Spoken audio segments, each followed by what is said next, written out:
Hi ഒരുവൺ, നമ്മൾ ചിന്തിക്കുന്നത് പുറപ്പാട് 21 അധ്യായമാണ്. Exodus chapter 21. അവിടെ ദൈവം കുറേ റൂൾസ് ഇസ്രായേൽ മക്കൾക്ക് കൊടുക്കുന്നതായിട്ട് നമ്മളെ കാണുന്നുണ്ട്. അവിടെ ദാസന്മാരുടെ കാര്യം, അതിനെങ്ങനെയാണ് ആ കാര്യങ്ങൾ ചെയ്യുന്നത്, ദൈവം എന്തൊക്കെ റൂൾസ് കൊടുത്തിരിക്കുന്നത് എന്നവിടെ കാണുന്നുണ്ട്. അതുപോലെ കൊലപാതകം ചെയ്യുകയാണെങ്കിൽ അതിന് ദൈവം സെപ്പറേറ്റ് കുറച്ച് റൂൾസ് കൊടുത്തിരിക്കുന്നു. അതുപോലെ യജമാനൻ ദാസനെ അടിക്കുമ്പോൾ ആ ദാസൻ കൊല്ലപ്പെട്ട് കഴിഞ്ഞാലുള്ള അതിൻ്റെതായിട്ടുള്ള റൂൾസ് ദൈവം ഇങ്ങനെ കൊടുക്കുന്നു.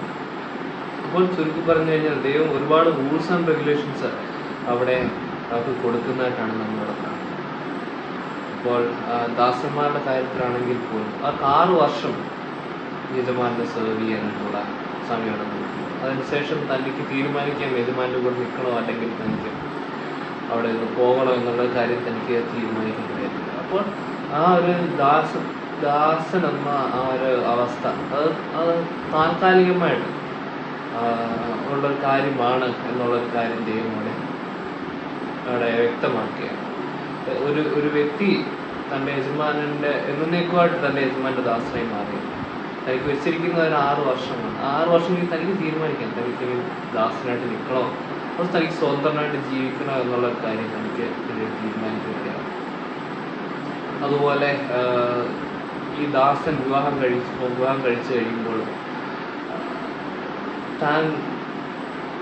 തൻ്റെ ഭാര്യയായിട്ട് തൻ്റെ യജമാനൻ തനിക്ക് ഭാര്യ കൊടുക്കാതെയാണെങ്കിൽ താൻ കഴിയുമ്പോൾ തനിക്ക് തൻ്റെ ഭാര്യയും മക്കളെല്ലാം വിളിച്ചുകൊണ്ട് പകരം യജമാനാണ് തനിക്ക് ഭാര്യയെ കൊടുക്കുന്നതെങ്കിൽ ആ ഭാര്യ യജമാനൻ്റെ കീഴിൽ തന്നെ നിൽക്കേണ്ട അവസ്ഥ ഉണ്ടാകുമെന്നുള്ള കാണുന്നു. അതുപോലെ കൊലപാതകത്തിലേക്ക് വരുമ്പോൾ അതിനെപ്പറ്റി പറയും ഇൻറ്റൻഷണലായിട്ട് കൊല ചെയ്യുന്ന ആൾക്ക് ആ ഒരു ശിക്ഷ എന്നുള്ളത് അവർക്ക് മരണശിക്ഷയായിരുന്നു എന്നുള്ളത്.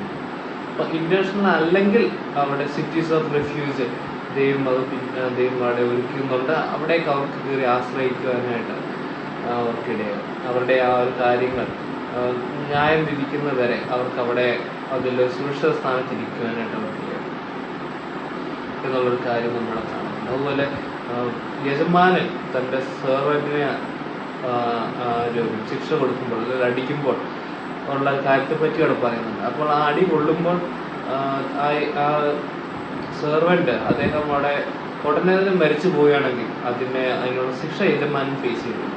പകരം ആ അടി അടിച്ചിട്ട് സെർവൻറ്റ് ഉടനെ മരിച്ചില്ല, 1 ദിവസം 2 ദിവസം കഴിഞ്ഞോ എല്ലാമാണ് സെർവൻറ്റ് മരിച്ചതെങ്കിൽ അതിൻ്റെ അർത്ഥം എന്ന് വെച്ച് കഴിഞ്ഞാൽ യജമാനൻ മനഃപൂർവ്വം അടിച്ചതല്ല, തന്നെ ശിക്ഷിക്കുവാനായിട്ട് താൻ ചെയ്ത എന്തോ ഒരു കാര്യം ഇഷ്ടപ്പെടാതിരുന്നുകൊണ്ട് യജമാനൻ ശിക്ഷിച്ചതാണ്. താൻ മരണപ്പെടണമെന്ന ഉദ്ദേശത്തോടെ അല്ല, കാരണം താൻ ആ കാര്യത്തെ തെറ്റ് ചെയ്യാതിരിക്കാൻ താൻ ശിക്ഷിച്ചതാണ്. അപ്പോൾ അങ്ങനെ ആ ഒരു ഡിലേ വരണം, 1-2 ദിവസം വന്നതിന് ശേഷമാണ് താൻ മരിക്കുന്നതെങ്കിൽ യജമാനന് അതിൻ്റെ മുകളിലൊരു പണിഷ്മെൻ്റ് ഇല്ല എന്നുള്ളൊരു കാര്യമാണ്. അപ്പോൾ നമ്മൾ നോക്കുമ്പോൾ അങ്ങനെ പല റൂൾസ് ആൻഡ് റെഗുലേഷൻസ് ആണ് ദൈവം അവിടെ പറയുന്നത്, നമ്മൾ കാണുന്നത്. അത് ചിലർക്ക് അവർക്കത് വളരെ ബുദ്ധിമുട്ടായിട്ട് ഫോളോ ചെയ്യുന്നവർക്ക് ഒരു ബുദ്ധിമുട്ടൊക്കെ ആകുന്നതായിട്ടും ഒക്കെ നമ്മളത് കാണും. അപ്പോൾ ദൈവം ഒരു റൂൾസ് വെച്ചിരിക്കുന്നത്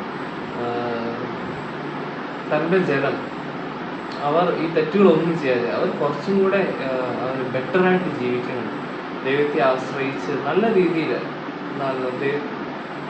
അവർ ജീവിക്കണം എന്നുള്ളൊരു ആഗ്രഹത്തിലാണ് ദൈവം ആ ഒരു റൂൾസും റെഗുലേഷൻസും ഒക്കെ വെച്ചിരിക്കുന്നത്. അപ്പോൾ നമ്മളോടും ദൈവം പല കാര്യങ്ങളും നമ്മൾ ബൈബിളിൽ നോക്കുമ്പോൾ നമ്മൾ പല കാര്യങ്ങൾ ചെയ്യണമെന്നും പറയുന്നുണ്ട്, ചില കാര്യങ്ങൾ ചെയ്യരുതെന്നൊക്കെ പറയുന്നുണ്ട്. അപ്പോൾ അത് നമുക്ക് തന്നിരിക്കുന്നത് നമ്മൾ ദൈവത്തെ ആശ്രയിച്ച് നല്ല രീതിയിൽ ജീവിക്കാനായിട്ടുള്ള പല ഇൻസ്ട്രക്ഷൻസുമാണ് ദൈവം നമുക്ക് തന്നിരിക്കുന്നത്.